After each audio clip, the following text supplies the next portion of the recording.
everything you said makes a whole lot of sense.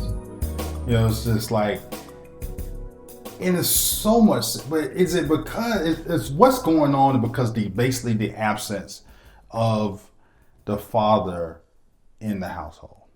Well, you're right, but what I'm saying is that the absence of the father oftentimes is a result of the way the son was raised. So it's just basically like this continuing circle. So it's a vicious cycle. For me, I moved back with my father. You know, my mother and father were divorced when I was 9. I moved back with my father when I was 14. So those years when you really start to grow into manhood, I was living with my father.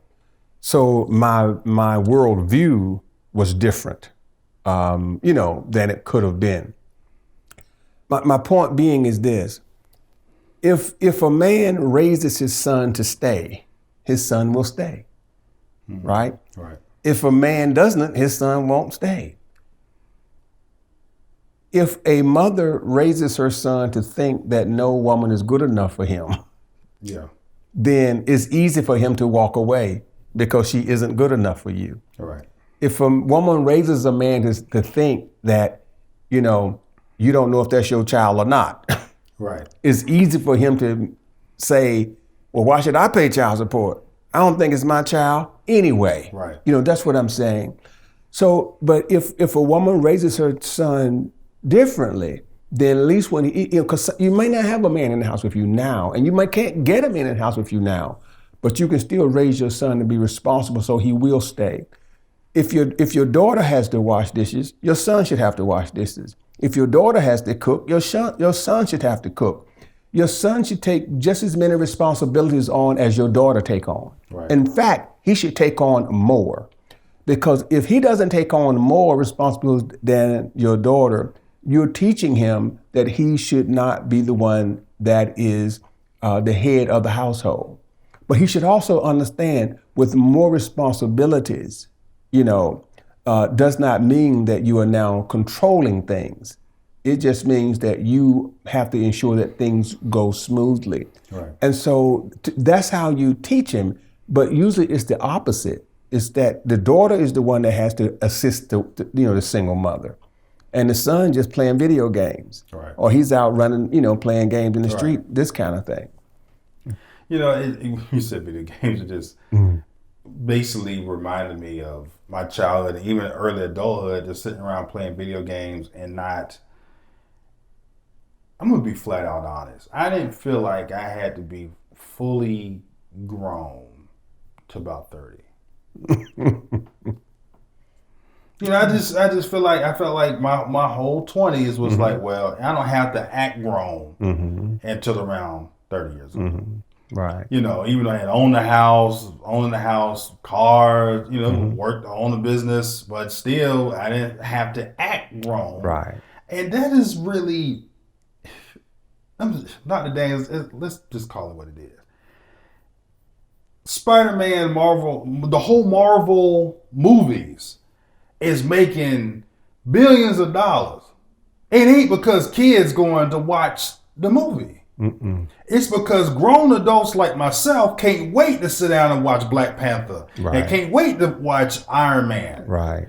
But then if you have a movie come out about Selma or 12 Years a Slave, something that's going to teach you something or some history, right, or a movie that will open your mind, you can basically go in there and break dance in the movie theater because ain't nobody in there to even watch you break. It's like you could disturb the whole movie theater because ain't nobody in there. Right. Like, what is going on? Yeah. Well, again, and that's why I say I think that, and I'm not trying to put all the responsibility on the woman, but I want to help her, because if the man is not there, if the man is there, then all this goes to the man, right? But I'm just trying to say to the women that don't have a man there, but you got a boy in your home, you want to raise your son so that the next woman benefits from what you have done, And so, and I'll say this, for example, and I defer to my father, not because I didn't have a wonderful mother, it's because she was a woman. There are things she could not teach me, right? And I'll give you a quick example.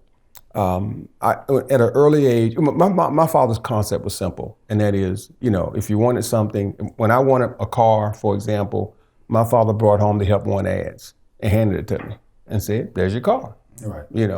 I understood exactly what that meant. Right.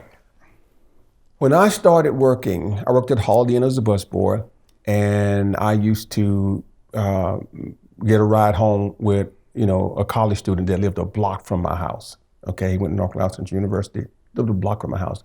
And I rode home, get around with him, so he was not out of his way one bit, and I would get out and walk the rest of the way home. My father asked me one day, he said, "How much do you pay him?" And I said, "Pay him? Why should I pay him? Right. He got to come home, and I'm getting off at his house and walking home." My father says, "That's not the issue." He said, "If you're riding in his car, it's more weight. That means he's burning more gas. That means his engine is working harder." He said, "So therefore, you should always offer him something. If he doesn't take it, it's on him, but you should offer it." Right. I said, "Oh, okay." The next time he ready to drop me off, I offered him something. He took it, Right. That was a valuable lesson. See, my father was trying to help me understand, always pay your own way. Always pay your own way. Always be responsible for yourself. That didn't just translate with me and my male friends. It also translated with me and my female friends, because they didn't have to be somebody I was dating. It could just be a female friend. I still would always offer to pay for it, Right. Because that's what he was teaching me to do. So when I became, married, it was, it was a part of me to say, hey, you know what? Hey, it's my responsibility Right. to make sure that, we're in a home, that, all these kind of things. And I'm saying the same thing if you are a single mother. If you're a single mother and you're teaching a son, I'm saying that what you have to do, if there's not a man present, is you have to teach him to be responsible. And you have to do it in a way so he understands that this is a way of life. So that's why, again, I go back and say you should never have your daughter responsible for more than your son. And I know sometimes women will say things like this, well, my daughter is more equipped to babysit than my son is. It's only because you teach them that way. Right. If you don't teach them that way, that's not how they will be. You have to instill in them those, characteristics. Your son should know that, I'm gone now. You're the man of the house. You're the man of the house when I leave here. This is what you need to protect your sister. You need to protect this home. He needs to, again, not so he can lord over the house, but so he can understand the role of a man in the home. So when he leaves the house and gets a wife, that's natural for him. So he's not sitting there waiting for his wife to make all the decisions. He's not the one making sure the rent gets paid or making sure the mortgage, that she's not making sure the rent gets paid, Right. or the mortgage paid. He is the one that's spearheading it. He's the one that's making it happen. So he takes responsibilities away from his wife so that she can enjoy life without always having the burdens on her shoulders. And I think that the man was made to bear more burdens. Scripturally, that's what the Bible teaches us. So he should bear those burdens so his wife can live a life where she can enjoy being a mother, enjoy being a wife. It's hard to enjoy being a wife and a mother if you're raising your husband. Right. Exactly. Yeah. And it is, I can say this from my perspective of being an only child. It is, you just tend to just fall in that role if you're not careful. Mm-hmm. If you're not careful, you sit around, like I can sit around here and be like, yeah, you gonna do that for me? Sure. I'll fall in that role real quick. But then you have to catch yourself. You're like, what, I can't. I can't sit in that. And that's what the one part that I think men will not do what I just did, is admit to falling in that role every once in a while. Well, it's hard. Yeah. Remember what you just said. When the guy tried to get out of the road, the girl put him in check. Right. Yeah. You know what I'm saying?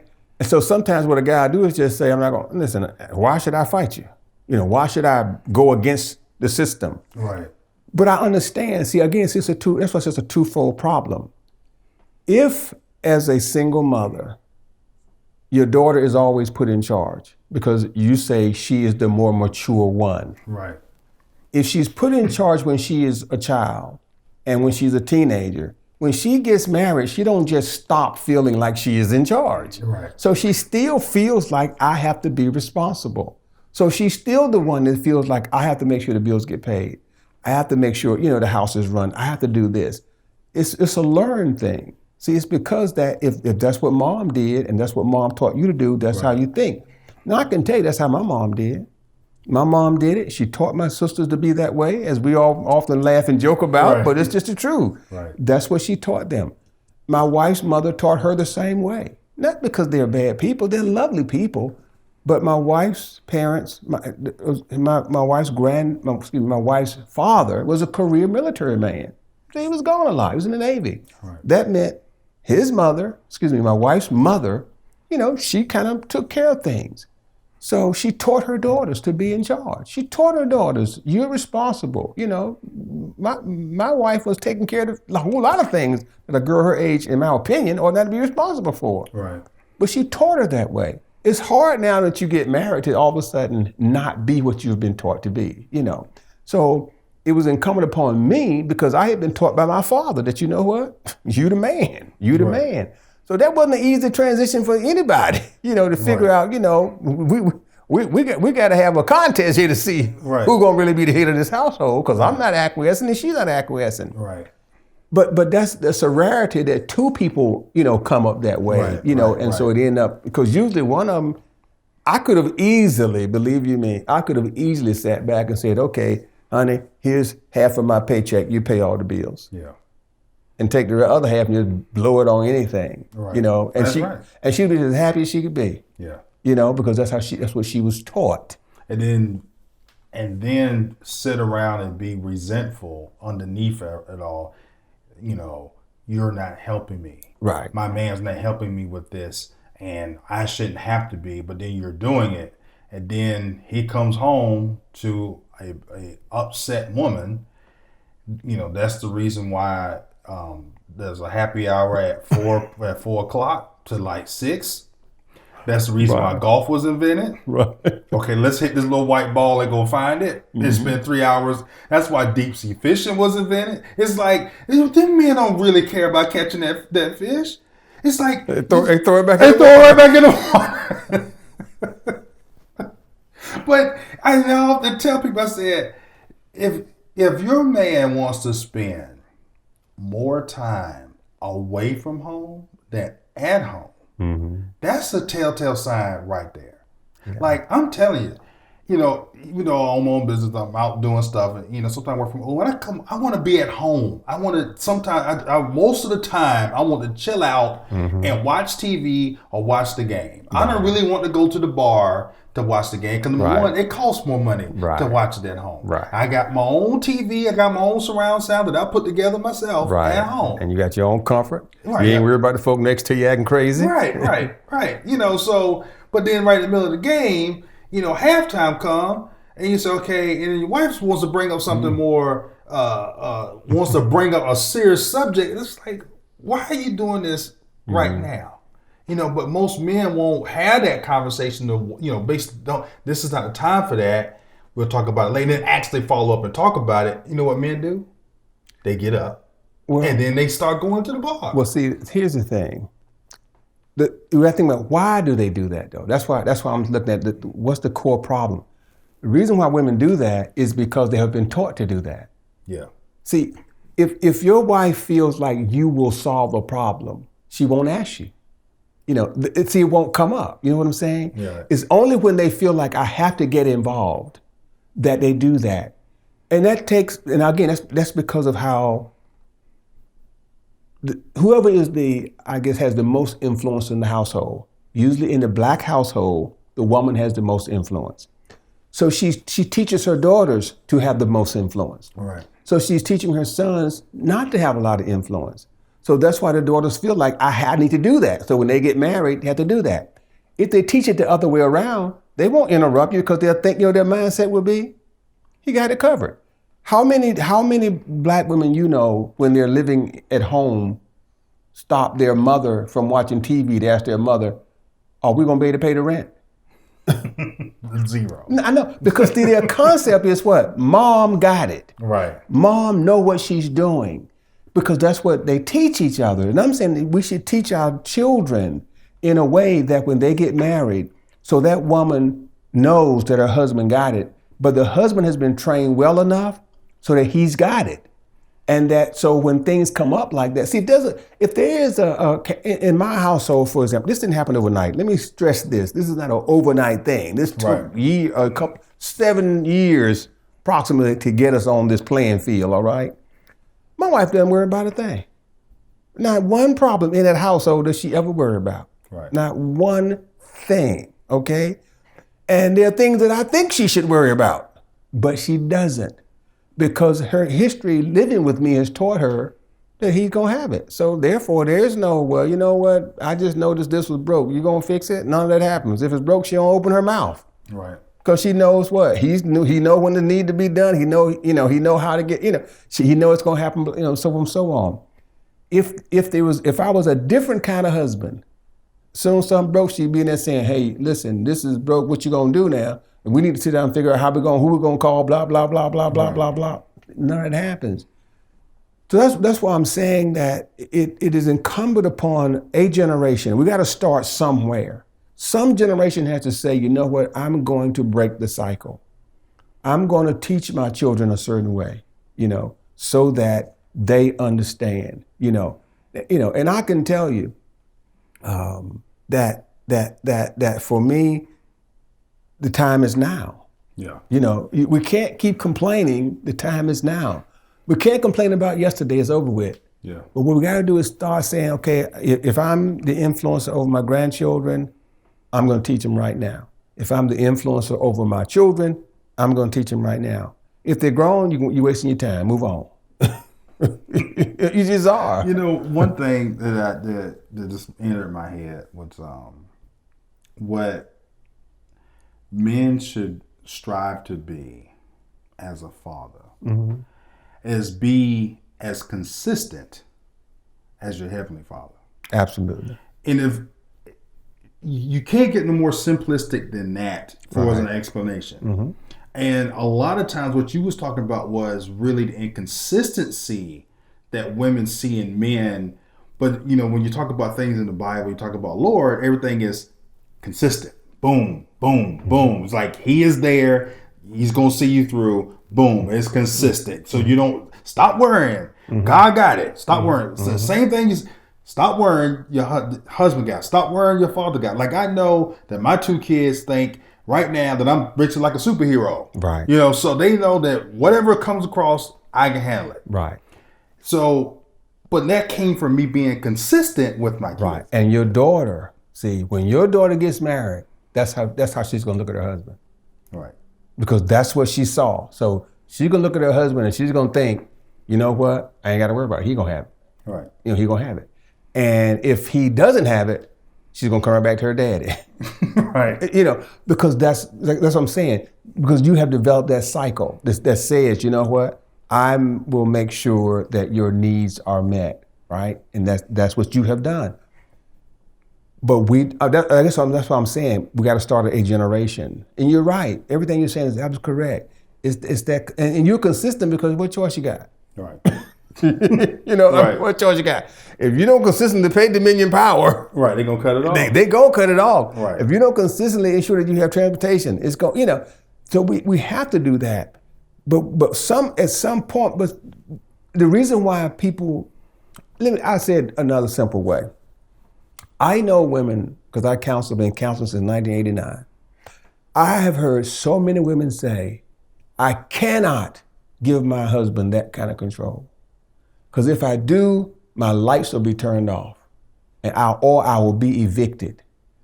I have watched many of those women separate from their husbands, and their husbands get apartments, keep the apartments, and the lights stay on. Right. The car's still running, and they still pay their bills. See, when the men who don't pay the bill, it's not because he don't know how, it's because he's feel like, you know what, she's got it. Right. Because again, that's a training issue. If we had been trained differently, he wouldn't feel that way, and she wouldn't be afraid to let him do it. That's right. That's right. It's the person making that statement that the lights would be cut off should have just said, "I'm not paying the bill." What do you do to your? What do people do to their kids? Well, Eventually, they say, "I'm not paying for X, Y, and Z right. anymore." And you don't do it in a negative way. You Right. just allow him to do it. See, it's not that he ain't gonna pay it. It's just when we're sitting there talking and I'm talking about how to manage your home. We're talking about, how to do your finances and Right. all these kind of things and how to operate as one. Because see, you can, as you know, you cannot move forward financially if my money is here and your money is here. Because we got to consolidate. Then we have to diversify based on our consolidated funds. Right. So we can get the best interest rate, so we can, make the best investments, that kind of thing. Because if my money is here and your money is here, I'm planning for my money. Right. I ain't planning for your money. Right. If we put that money together, I'm working hard. I'm working hard for our money now. So, but when I'm, talking about those kind of things, what I often hear women will say was, I can't put my money with his because this is what he will do. He will do this or he will do that. He's not responsible. But then when he's on his own, he is as responsible as he can be. Yeah. See, that's a matter of how you've been taught. They have been taught that he's not going to be responsible. They haven't even tried it yet. Right. And it's really a shame the amount of negativity that is existing after the honeymoon phase, of a marriage. And it's just like, what in the world? It's like, okay, you have to be able to communicate like an adult. And trust. Yeah. You say you trust the person with your life, but you won't trust them with $100. Yeah. Crazy. But see, again, that's why I say you got to forget your past. A lot of that is because people, they judge their present by their past. Mm-hmm. And they, my mama told me, don't you ever give a man all your money. I saw this happen with one of my girlfriends. It's that kind of thinking. Is that, and I understand if you've been hurt, you're nervous about it. You are. And so I advise you, I advise anybody, before you invest in anything, you want to read all the fine print. So before you invest in a man, read all the fine print. Right. But I'm saying once you read the fine print, if you think he's worthy of marrying you, then he should be worthy of you trusting him enough that, you know what, he won't let me down if I put our money together. If you feel that way, you shouldn't marry him in the first place. Yeah. And that right there is a whole nother subject for a podcast. Yeah. A lot of these situations could be avoided just if that process would have took place. Yeah. Or again, I go back. It's a two-way street. I hate to say it for the women out there. There's a lot of men that have married women that they shouldn't have married. Well, and that's very true. But I go back to, we got to break the cycle, right? And the way we break the cycle is somewhere we have to look at our children and say, hey, listen, I'm going to teach you. Every marriage doesn't break up because I'm not responsible. Let me put it on the table. Right. But a large part of it is that, we don't want to raise men to be boys. I guess that's the thing I'm saying. We don't want to raise men to be boys. We want to raise men to be men. And if we want to raise men to be men, we have to raise girls to be women. Right. Not raise girls to be men. Right. And oftentimes that's what we do. And that's where real men end up bumping heads real hard with independent women. And if you start noticing, you can't handle me because I'm independent. It's like, I can't handle you because you can't handle me. Yeah, you're right. It ain't about me not handling an independent woman. The issue is this: if you want to be independent, you shouldn't be married to me. I mean that's really the bottom line. Right. So it ain't about your independence; it's about you trying to be the head. And both of us can't be the head. See, that's what it's all about. Everybody can't be the head of the household. Yeah. There's only one head. So we have to teach our children the biblical perspective, and that is, being the head doesn't make you the dictator. It doesn't. Right. Head don't mean dictator. Right. And just like being the wife doesn't make you less. You're not less. And people say, well, we're equal. No, there's no such thing as equality. All right. There's equity, but not equality. And that's what we have to teach our children, that there's equity, but it's not equality. There are no two people that are alike. You know, how can we be alike and one person is born with parents that are filthy rich, one person is born with parents that are in poverty? We're not equal. Right. You know, so people say that, you know, I get it, the Constitution may say that, but that don't make it true. All men are not created equal. You know, we just aren't. That's just life, you know. Right. Some people are born 6 pounds and 5 ounces. Some kids are born 8 pounds, 9 ounces. That's Right. not equal. Right. But it's equity. And again, you know, I think that's what we have to start dealing with. So what is the number one thing that we have to do in order for young boys to grow up as men? I think the thing that's paramount is that we have to teach our young boys to be responsible. And I think that's key. We have to teach them to be responsible starting at an early age, that you are responsible.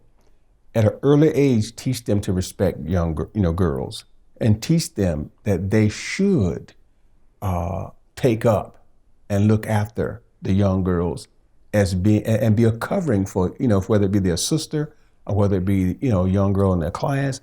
Let's start teaching them that at an early age. And we have to start teaching young girls the value of being girls, not the value of being boys. Unfortunately, there is a gender misconception. It's like the book, Think Like a Man. A woman does not need to think like a man. All she needs to do is to think like a woman. Right. And that's what we have to start instilling in people. Why should a woman think like a man? If I taught the man to think like a man, she wouldn't have to worry about trying to be the man. Right. Teach the man how to be the man. Teach the woman how to be the woman. And start early. Again, I'm not saying you can't teach an old dog new tricks. I'm just saying it's hard. Yeah. So that's why I'm saying, for these old dogs, sometimes you just got to move on. But for the young generation, this is where we start. If in the black homes we start now, the next generation will benefit, and that following generation, and that following generation, and it will change the dynamics totally. Yes, I totally agree with you. Thank you all so much for listening to us. This is your host, C.B. Baker. Till next time.